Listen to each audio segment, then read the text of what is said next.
Muito bem, pessoal, vamos fazer então mais um exercício de estequiometria. Esse aqui vai ser um caso normal, porém um pouco diferente. Então vamos ler a questão aqui. Então, o principal componente do cimento do tipo Portland é a cal virgem, nome popular do óxido de cálcio.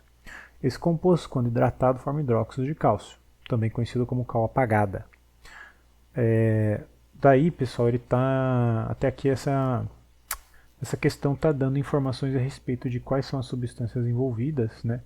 E ela já supõe que você saiba identificá-las e escrever a equação química, tá? A reação química aqui. Então ele fala aqui do óxido de cálcio, né? Então que é um composto com um átomo de cálcio e um de oxigênio, o CaO. Né? E ele está falando que ele reage com água, né? Por isso ele está falando quando hidratado, quando ele recebe água. No caso, uma molécula de H2O. Ele está falando que vai formar o hidróxido de cálcio, tá? Que é chamado de cal apagada. Que é esse composto aqui. Tá? Nossa, professor, como é que eu posso ter conhecimento disso? Bom, é por experiência, né? Um exercício de vestibular desse tipo aqui, ele já pressupõe que você já viu as principais substâncias químicas, né? Tipo bases, sais, ácidos, e também que você já tenha algum conhecimento de como balancear equações químicas, já tem uma perspicácia em como que certas substâncias vão reagir entre si, e a partir disso você consegue construir intuitivamente só de lembrar o nome, tá? Mas isso é uma coisa, para quem não estudou ainda, que será desenvolvida, né? Então não é tão problemático por enquanto aqui, porque não se trata da estequiometria em si. Já perceba que essa equação já está balanceada, tá bom? E nisso aqui a gente já conclui o primeiro passo, que é balancear a reação química. Tá? Então vamos continuar lendo a questão aqui. Ó. Então, o volume de água necessário para reagir estequiometricamente, essa palavra é muito importante, tá? Quando um exercício fala estequiometricamente, está querendo dizer que todas as substâncias vão reagir nas proporções devidas, de modo a não faltar e nem sobrar ninguém. Tá? Tudo é consumido. Então, quando acontece essa reação com 18 vezes 10 a 23 moléculas de cal virgem, E em ml igual a, tá? Ele deu o valor aqui da densidade da água. Então agora a gente precisa identificar quais são as grandezas fornecidas, quais são as grandezas desejadas. Então vamos lá. As grandezas fornecidas, aqui a gente pode anotar, né? A gente tem que procurar todos os valores numéricos que nos foram fornecidos, né?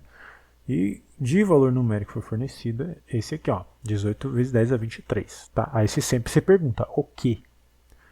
Ele falou que são moléculas de cal virgem. Opa, nesse caso aí, esse número não tem unidade de medida, porque é só um número que está contando quantas moléculas é. Então ele é dimensional mesmo. Então, esse número não tem unidade de medidas, mas esse número diz respeito a quê? Né? Esse número é sobre o quê? É sobre o número de moléculas de cal virgem. Né? Então ele está falando para nós aqui que o N grande aqui, ó, o N grande de cal virgem, que é o CaO, então o número de moléculas de CaO, tá, é igual a 18 vezes 10 elevado a 23, sem unidade de medida, tá? É dimensional mesmo, o número só faz contagem. Outro valor numérico que nos foi fornecido aqui, ó, é a densidade da água, tá? A densidade ρ, que vou anotar aqui embaixo, ρ na H2O, valendo 1 grama por ml. Então vou colocar ml a menos 1 aqui, tá bom? Para a gente se acostumar com essa notação. Então são apenas esses dados. Tem também ali das massas molares ali do cálcio, oxigênio e do hidrogênio, mas a gente pressupõe isso já, né? Que poderia estar na tabela periódica. Então nem vamos anotar isso aqui. E de dados desejados, né? Ou seja, o que o exercício está querendo de nós? Bom, se você ler novamente, a gente vai ver que ele está pedindo aqui, ó, o volume de água necessário para acontecer essa reação de modo estequiométrico. Mas é o volume de água que ele está querendo. Então, o volume de H2O aqui. Então, anota VH2O. Perfeito. Agora, o próximo passo seria... então, terminamos o 2 e o 3, tá?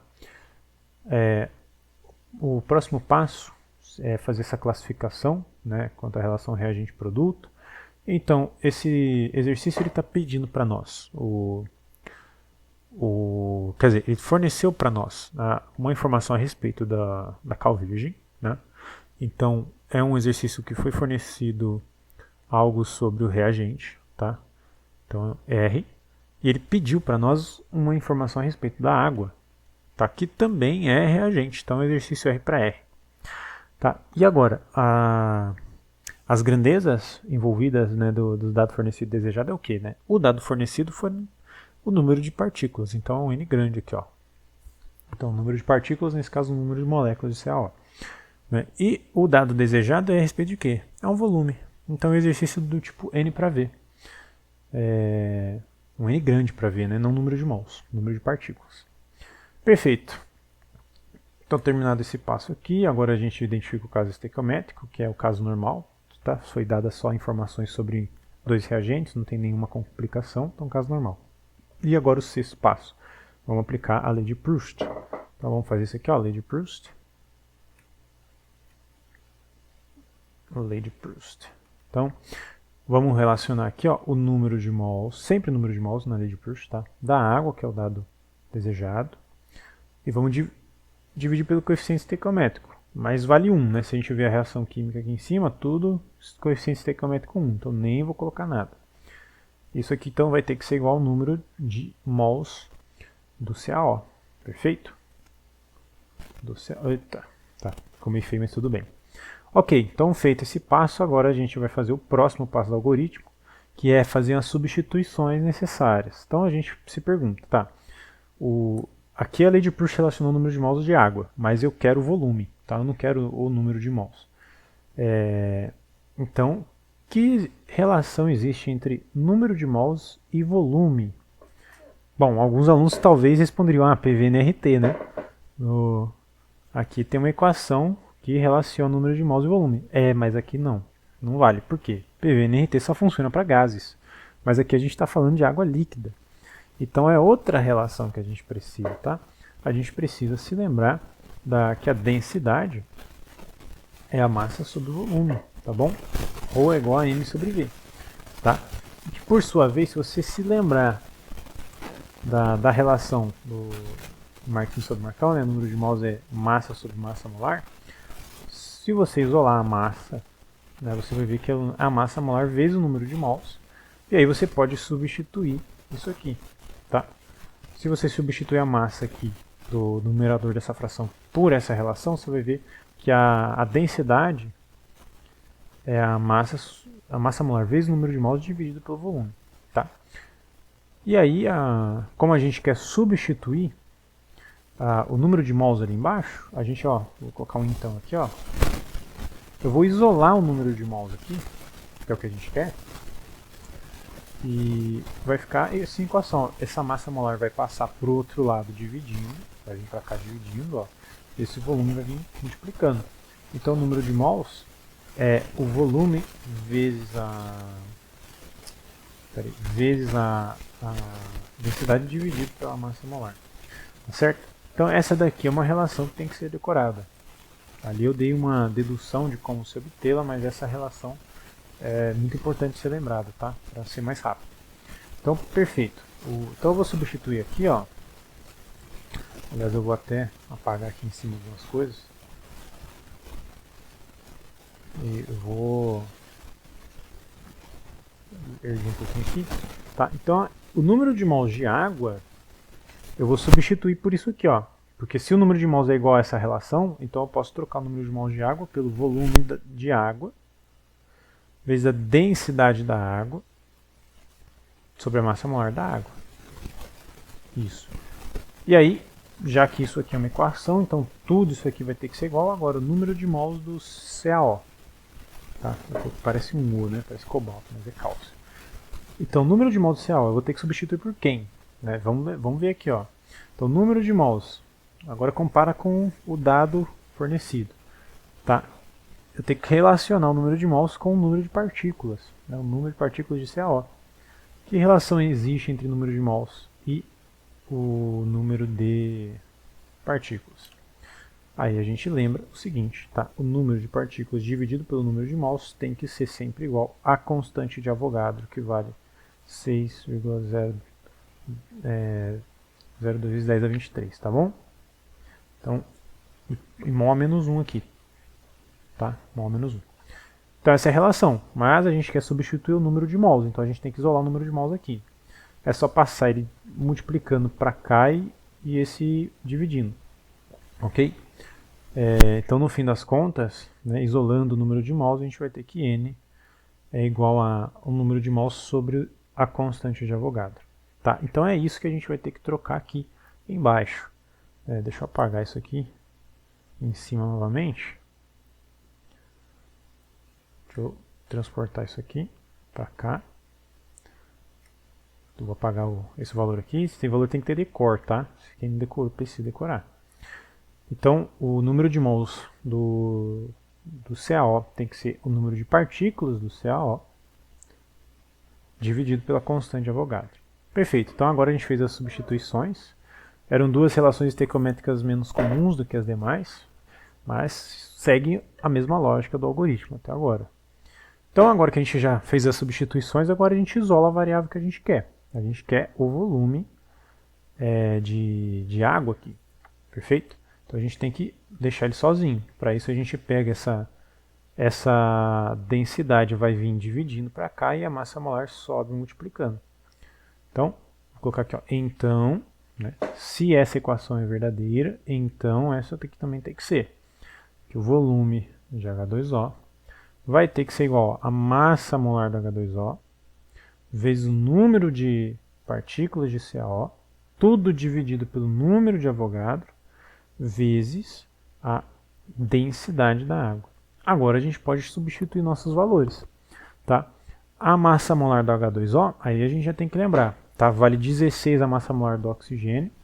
Tá? Eu vou colocar aqui a soma. Né? Tem duas vezes a do hidrogênio, que vale 1, mais uma só do oxigênio, que é 16. Pronto. Agora multiplica isso aqui pelo número de partículas do CaO. Lá em cima está 18 vezes 10 a 23, então vamos colocar isso aqui. 18 vezes 10 elevado a 23. Certo? E tudo isso a gente vai dividir pelo número, a constante de Avogadro. Provavelmente a gente vai aproximar só para 6 vezes 10 a 23, tá bom? Mas vamos colocar tudo aqui por enquanto. E aqui a densidade da água vale 1. Ok? Vamos lá então fazer essa conta aqui. Vou repetir, ó. Então todo esse cálculo aqui da massa molar vai dar 18. Então é 18 vezes 18 vezes 10 a 23. Aí aqui, ó, 6. Já vou aproximar para 6 vezes 10 a 23. Já vai ficar evidente por quê. Tá? Por quê? 6 é múltiplo, quer dizer, o 18 é múltiplo de 6, né? Então a gente simplifica mais facilmente isso aqui. Dá 3. E o 10 a 23 vai cancelar com 10 a 23 aqui. E aí o resultado vai ficar 54. Tá? Toda essa conta vai dar 54. Mas aí a pergunta, né? 54 o quê? Tem que fazer a análise dimensional. Vou fazer aqui em amarelo, tá bom? Então, para fazer a análise dimensional, venho aqui na expressão imediatamente anterior à substituição numérica, tá? E aí você, em cada grandeza física, você vai trocar pela unidade de medida que foi usada. Então, ó, massa molar, essa daqui, a gente usou gramas por mol. Então, grama, mol menos 1. O número de partículas é adimensional. Então, não coloca nada. Tudo isso dividido, ó, o número de Avogadro, né, a constante de Avogadro, é mol menos 1 também. E a densidade da água é gramas ml a menos 1. Tá bom? Agora a gente pode simplificar. Gramas, deixa eu fazer em vermelho para ficar mais evidente, né? Então a gente simplifica aqui, ó, grama divide com grama, simplifica, mol a menos 1 também, mol a menos 1. E aqui o ml a menos 1 pode subir para o numerador com o expoente oposto, né? Que vai ficar mais 1, correto? Então, ó, isso aqui vai dar igual, ó, a simplesmente ml. Então, esse resultado final aqui, ele tem que estar em ml. Então é isso aí, pessoal. Esse aqui é a resposta final, tá bom? Eu vou apagar isso aqui, porque lembre-se que a análise dimensional a gente faz de rascunho, a menos que o exercício peça, tá? Mas está aqui então a resposta, tá? Espero que tenha ficado claro como resolve esse exercício.